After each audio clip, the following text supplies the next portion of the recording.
Hello दोस्तों, स्वागत है आपका दी एक्सेल लवर में। तो आज की डाटा एंट्री में आपको बताऊंगा मार्कशीट से रिलेटेड। तो सबसे पहले हम सीरियल नंबर नोट करेंगे, उसके बाद हम नेम्स लिखेंगे। अभी मैं नेम्स लिख लेता हूं। उसके बाद यहाँ पे हम लिखेंगे सब्जेक्ट। सबसे पहले सब्जेक्ट हम इंग्लिश लिख लेते हैं। तो अभी मैं जैसे इंग्लिश लिख लेता हूँ, उसके बाद मैं लिखता हूँ हिंदी। हिंदी के बाद हम पंजाबी लिख लेंगे और इसके बाद हम लिख लेंगे मैथ। तो ये हमारे 4 सब्जेक्ट्स हो गए और इसके बाद हम इसको टोटल लगा देंगे। दोस्तों यहाँ पे अब मैं टोटल लिख देता हूँ। टोटल लिखने के बाद आपको ये ध्यान रखना है, जैसे आपको 4 सब्जेक्ट मिले हैं तो आप 4 लिख सकते हैं, आप ज़्यादा भी लिख सकते हैं जितने सब्जेक्ट्स हैं। उसके बाद हम करेंगे सीरियल नंबर 1 लिखने के बाद इसको ड्रैग एंड ड्रॉप करेंगे और यहाँ पे कॉलम पे क्लिक करके फिल सीरियल कर देंगे। इसके बाद हम नेम वाले कॉलम में जाएंगे। इसके बाद हम नेम में हम लिख लेंगे यहाँ पे, जैसे कि मैं अपना नाम लिख लेता हूँ रोहित। उसके बाद मैं लिख लेता हूँ रवि। तो रवि मैंने लिख दिया और उसके बाद मैं यहाँ पे लिख देता हूँ स्नेहा लिखने के बाद मैं यहाँ पे एक और लिख देता हूँ गौरी। फिर उसके बाद अरविंद, फिर बबलू। उसके बाद लिख लेता हूँ सुनीता के बाद अभी मैंने यहाँ पे लिख लेता हूँ रेखा और उसके बाद यहाँ पे लिख लेता हूँ सोनू। तो ये हमारे जो नेम्स है वो हो चुके हैं। उसके बाद हम अपने हिसाब से इसको सब्जेक्ट में मार्क्स दे सकते हैं। जैसे कि अभी मैं फटाफट इस पर लिख लेता हूँ 52 एंड 50 45। जितनी भी अपनी मर्ज़ी से हम दे सकते हैं, क्योंकि ये ओरिजिनल डेटा नहीं है, आपको समझाने के लिए ही है। तो हिंदी में भी मैं अपने हिसाब से फटाफट इसको दे देता हूँ मार्क्स। गलती से हो गया 45 65 20 45 55 65 52। तो इस हिसाब से हम अपना जो डेटा है वो हम कलेक्ट कर देते हैं। तो मैथ में भी हम अपना जो भी है मैं फिल्म भर देता हूँ। तो इसके बाद हम जो हमारा टोटल का जो हमारा फॉर्मूला है वो हम कैसे करेंगे अभी मैं आपको बताता हूँ। आप 2 तरीके से फॉर्मूला लगा सकते हो। पहले तरीके से मैं आपको बता देता हूँ।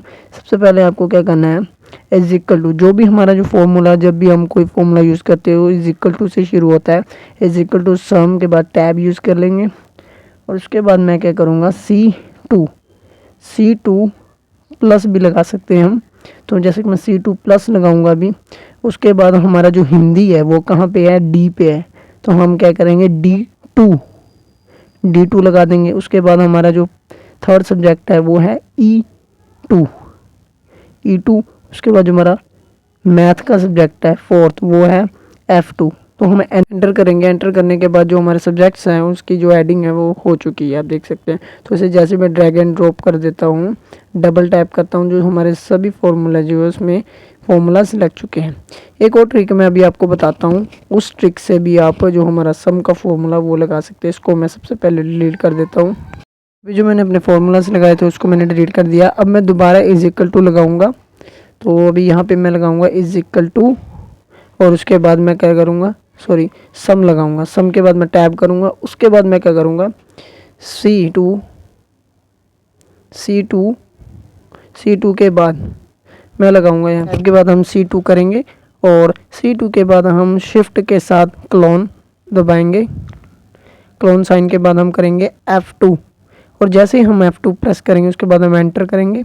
एंटर कर हमारी जो एडिंग है वो हो चुकी है। इसके बाद हम इसको ड्रैग एंड ड्रॉप करेंगे, डबल टैप करेंगे राइट साइड पर। तो हमारे जो बाकी है वो डुप्लीकेट वैल्यू हो जाएगी। तो अब हम क्या करेंगे, अब इसके बाद हम अपने जो डेटा है, जितना हमारा जो भी डेटा है उसको हम सिलेक्ट करेंगे। तो हम सिलेक्ट करने के बाद अलाइनमेंट में जाएंगे और हम यहाँ पे सेंटर मार्जिन कर देंगे। तो हमारा जो डेटा है वो हमारा सेंटर में हो जाएगा। इसके बाद हम करेंगे इसको बोल्ड और इसके बाद करेंगे इटैलिक। तो फ़ॉन्ट में जाके ये ऑप्शन आपको मिल जाएगा, आप देख सकते हो आपके फ्रंट व्यू में ही है। फिर से हम अपना जो डेटा है उसको सिलेक्ट करेंगे और उसके बाद हम इसको देंगे बॉर्डर। आप फ़ॉन्ट में जाएंगे और यहाँ पे आपको बॉटम बॉर्डर मिल जाएगा। उसके बाद इस पर क्लिक कीजिए और यहाँ ऑल बॉर्डर पर क्लिक कर दीजिए। हमारा जो जितना डेटा है वो बॉर्डर हो जाएगा। उसके बाद हम क्या करेंगे, जो हमारे फ्रंट में सीरीज़ है उसको हम सिलेक्ट करेंगे। फ़ॉन्ट में ही हम कलर ऑप्शन में जाएंगे और हमारा जो कलर है वो हो जाएगा। आई होप कि आपको ये वीडियो अच्छी लगे। वीडियो अच्छी लगी लाइक कीजिए और हमें सब्सक्राइब कीजिए।